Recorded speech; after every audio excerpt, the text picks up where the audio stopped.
it's Victoria from Taiwan TV, and here we are not only in a wonderful setting, no, we are here at the Lift conference sharing wonderful ideas and maybe also some really inspiring ideas. So I have now next to me Gunter Pauli, who just had a very impressive speech about how we could learn from the nature. What could we learn from the nature related to entrepreneurship? In nature you have millions and millions of species that all have been looking for more efficient ways to get food, to get water, to get energy, to get their shelter. So evolution is really all about doing much more with less all the time, securing that, knowing that you can't do it alone, securing that you have others to work with you in it, building up the social capital and having everyone contribute to their capabilities. Natural systems are so efficient that there is no one employed and there's no waste. That means everyone is put to work all the time with pleasure. And I think that is a very good inspiration, because with our core business, core competence thinking, we have been generating an awful lot of waste and a lot of unwanted consequences, collateral damage. So the entrepreneur can also see in the natural systems ways that this reduction of material requirements comes even to the point where you can do something with nothing.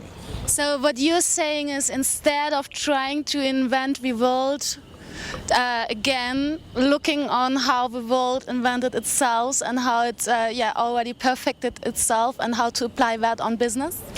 So I wouldn't say that it's perfected itself. It's on a continuous path of improvement. Now that is what entrepreneurship is all about. You can be competitive on the market with a new idea, even if you have no experience, because you can envision very clearly how you can achieve the same service or the same product with much less. Okay. Could you illustrate it from a concrete example? So if I am struggling with bacteria because I'm a food producer, and bacteria love to share the food that we're making, then we will cook it, we will freeze it, we will use some chemicals to kill the bacteria, because we can't have E. coli or salmonella infesting our food.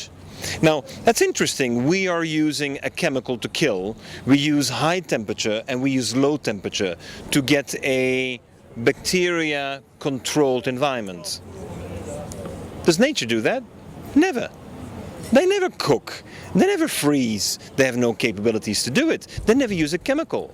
The main source of controlling bacteria is basically by making life difficult for them. And how do you do it? Well, if you have a water body, then you just simply pull out the air. How do you pull out air? Well, that you do with gravity. Because when you have gravity, you have the swirling effect. And in the swirling effect, you will press out the air. And in the core, you're only going to have water, no air. Now, if you have no air in the water, then you will have much less bacteria. You have no corrosion. You don't need chemicals. So, and what did you use as a source? The law of gravity. That's all. Now, how many applications are there? Hundreds. How many countries in the world can you do it? Every single one. So you're looking at 220 countries around the world that could be used the law of gravity, and who's losing? Well, those who are making triclosan and chemicals today, they will be losing, but perhaps they should lose anyway, because it was not a very efficient way. Natural systems in this sense are much more effective. So what you're saying, we are not helpless against the big corporations. There's a lot of space for innovative ideas. Give another example. Like I really like the silk example. Tell our viewers a little bit more about it, in which multiply ways it's a interesting business approach. So we should ask ourselves the question, how does nature produce a polymer, a plastic? And what is the plastic used? We know that plastics in industry have been replacing metals, but some metals are so performant, like titanium and stainless steel, that that's the only way we actually shave our beards these days. But we throw it away. It means that every year we're throwing away 100,000 tons of stainless steel and titanium. Now, silk, not as a knife, but silk as a thread. is perfectly capable of cutting keratin, a hair. So when we can cut the hair short using a thread, then we have the opportunity to substitute titanium with silk. But if you want silk, 100,000 tons, it's not available today. It's not produced. So if you want it to be produced, you're going to have to start planting trees. Now if you plant the trees, then fortunately, apart from the silk, every 2 tons per acre that you generate, you will be generating 18 tons of topsoil, fertilizer. Now imagine, thanks to shaving your beard, you're regenerating topsoil in arid land where you couldn't farm before. And it's this kind of very positive, very virtuous consequences of designing a new business model allows you as an entrepreneur to make a business proposal that none of the Gillettes, the Bics or the Chics could ever do. But why hasn't it happened so far? Basically because we teach our entrepreneurs the MBA courses. Core business, core competence, focus on one thing, make abstraction of everything else. That is the biggest hurdle we have. Okay, so what would you recommend if anyone now is inspired out there and wants to start living or developing through that kind of approach? How does he hit on that kind of knowledge? First of all, you don't start a business with knowledge, you start a business with passion. If there's no passion, it's not going to work. You can have all the knowledge and all the insights in the world. Passion is going to make it work. Passion. Second, you don't do it by studying it, you do it by doing it.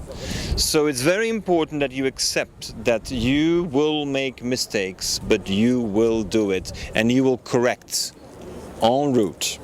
And I think this is one of the most important reflections that we have to impose on ourselves, is how can we succeed in bringing us to such a high level of emotional intelligence, motivation, perseverance, that we can start without seeing the big picture. Because we're creating it. If you have a business that's been done 100 times, don't worry about it, look at the big picture. But if the big picture is going to be the result of your action now, your experience on the ground is the key to success. Okay, I got that big picture in the meaning, but if I really want to hit on that track, like really looking on the ecological point of view, what would you recommend to get closer to that? Like creating sustainable businesses which are really businesses. First of all, you have to have multiple cash flows. When you are only looking for one cash flow out of one technology or one product, you're going to lose on the competitive market against the big guys. You will have to look for multiple cash flow. How do you generate multiple cash flows? By responding to multiple needs with one system. And so we have to get out of the box of doing one thing.